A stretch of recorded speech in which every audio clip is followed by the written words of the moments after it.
Oh my God, I didn't even see you there. What do you like to sneak up on me or something? Alright, well, since you're here, I'll give you a rundown what's going on. I've been working in the aft cabin, and yeah, so today is day number 74. It is July 19th, 2018, and so I probably said this before in a previous video, but when I bought this boat, the fuel tank had been torn out, and they were running it on a 1 gallon portable tank.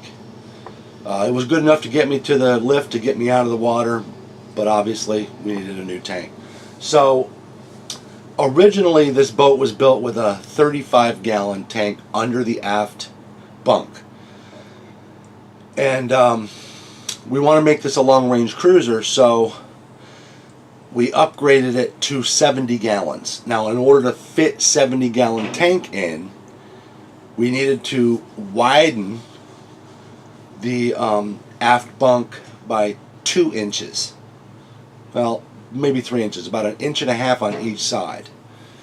I needed 2 inches, but I made it a 1/2 inch play in there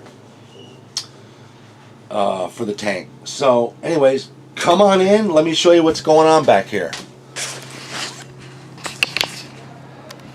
Alright, so here is the 1 gallon fuel tank that they were using to run the engine. Let me adjust this camera real quick. That's the 1 gallon fuel tank. The fuel lines run up underneath the floor there. I installed that floor, I think you remember that. The fuel lines run into those white PVC pipes and then come out underneath the bunk. So here's what I've done. I've widened this and actually brought it forward by about 3 inches. So I widened it maybe 3 inches and brought it forward 3 inches. I utilized the old corners, but I had to cut myself new ply because the old ply wasn't gonna fit. That's marine grade mahogany right here. So let's see. Okay, so this whole thing, what's crazy is when they built this boat, there was no storage underneath the aft cabin. There was the fuel tank here, and then there was one hatch to gain access to the steering mechanisms. But other than that, there was no storage. So when I was installing this, I decided to put my storage hatches in. So we got a huge space down in here, and then on this side over here I have another huge space. I'm figuring that back in here up underneath the bunk, never really need to get to this kind of storage back here, so this is going to be, back in there is going to be like engine spares, maybe filters, engine oil, spare alternators, fuel pump parts, whatever spare engine parts back in there. Then I have a little space down in here. It's actually a big space. That is the fuel line right there. And then I have this right here is the fuel tank.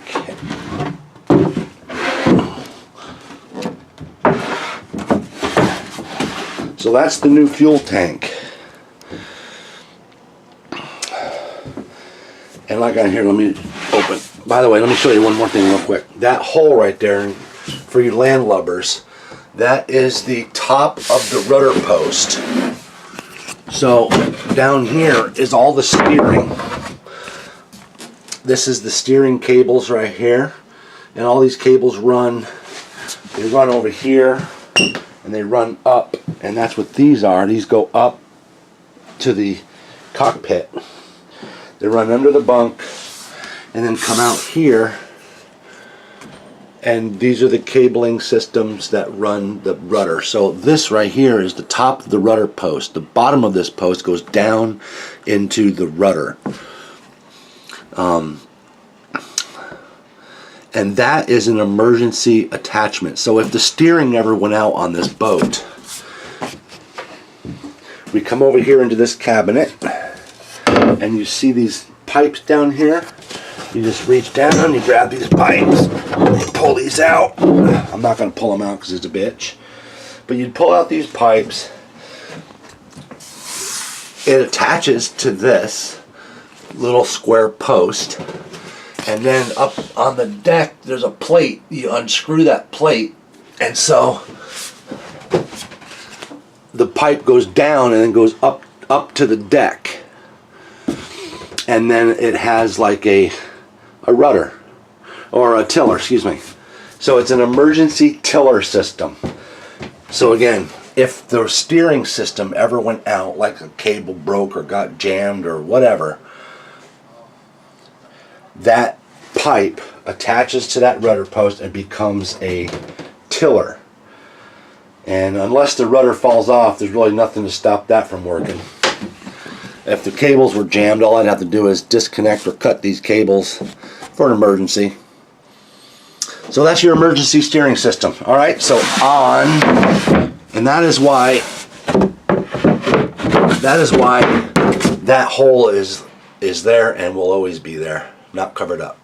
Of course, you'd have to slide the mattress forward to get into it, but whatever. So anyways, back to the fuel tank.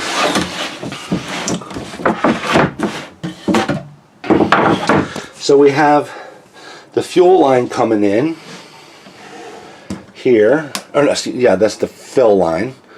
That goes up to the deck where you use to fill the tank. Over here I have the fuel to the engine. That goes over here, down and under to the engine. I have a return line coming back from the engine. I have to replace this piece right here. There's going to be an attachment for this hose. Right there, that's the diesel return line. And then we have a gauge wire. So I have a gauge at the nav station. This is a vent hose that goes up to the side of the hull, which gives, so there's if we didn't have a vent, as the engine sucked fuel out of this thing, it would begin to collapse.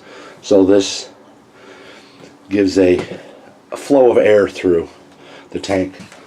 So you'll see when I installed this down here underneath, I haven't finished this off yet. It's not done. There's going to be a hinge on this. It's going to give me storage underneath. I can't see the camera. There's going to be a lot of storage down under here. Shoes, whatever. But you can see the straps here that I put. These aluminum straps. It's like 1/8 inch thick strip aluminum. I bolted that. I built this base for the tank, and that base is fiberglassed down to the boat. Epoxy, resin, fiberglass, tape, cloth, you name it. That ain't going nowhere. This thing is solid as a rock. Then I ran 4 straps. 1, 2, 3, 4 straps. And those run back here to these blocks that I epoxied down to the hull. There's 1, 2, 3, 4 of those. And bolted the straps down to that. Then I ran these wires, which is a bonding system, which will help prevent static electricity. And that bonding system ties into each strap, and then over here into the corner, right up in here, is a junction plate where there's a bunch of bonding wires tied to that. We got a through hole down here. You can't see it because it's too dark. But the steering system is bonded. Everything's bonded together. And this bonding system runs to the front to a main bonding system. Actually to a plate that's under the boat. Let's see what else. Back in there, underneath that, I'm not going to pull it out. Back under there is the autopilot gearbox and stuff like that. And the wiring used to be run all over in here. It was like a mess, a rat's nest of wires, and I had to take all this out and rewire the whole thing, because obviously whoever had this boat did not plan on cruising with it. It was like a weekender, and when they ran wires, they just ran them in any direction. There was no system to it. So we don't want to be storing a bunch of stuff down in these hatches and then have them chafing the wires. So I had to run the wires out of the way. So there it is. That is the new, oh, by the way, one thing I forgot to say. Underneath the tank, when I built a cradle for the tank to sit in, because the bottom of the tank is kind of octagonal shaped, I guess.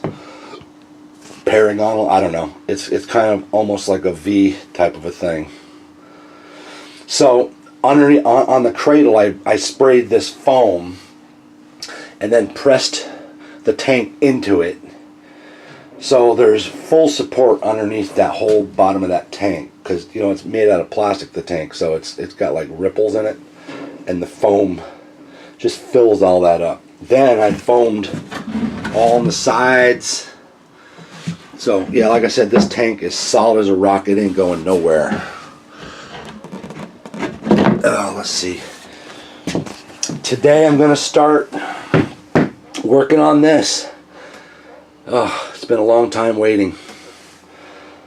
This is one of the things that Maria hated about the boat, was that the whole cabinetry was torn out. We replaced, well, we didn't replace, we pulled out every single through hull, a seacock. I pulled them out, serviced them. I installed new marine plywood soaked in epoxy resin,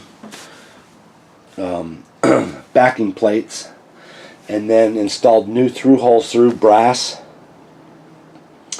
new 4200 3M glue, caulk, whatever you want to call it. But yeah, all these are working really smooth now. Used to be, well, see, some of these you couldn't even move them.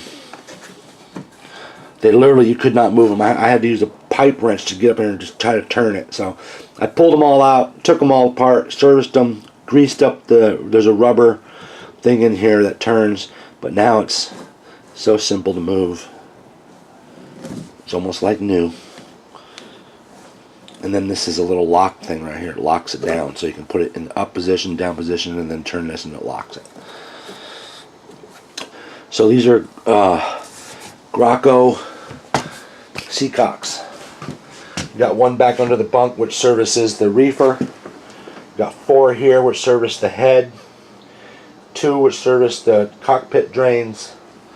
I got 2 over here, which services the aft head.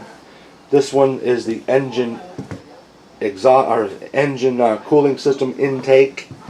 There's a couple down over in here, which I can't get to right now.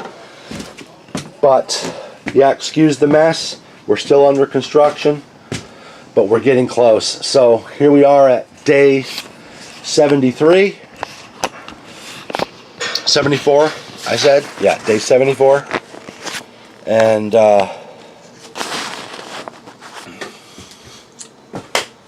I guess that's about it.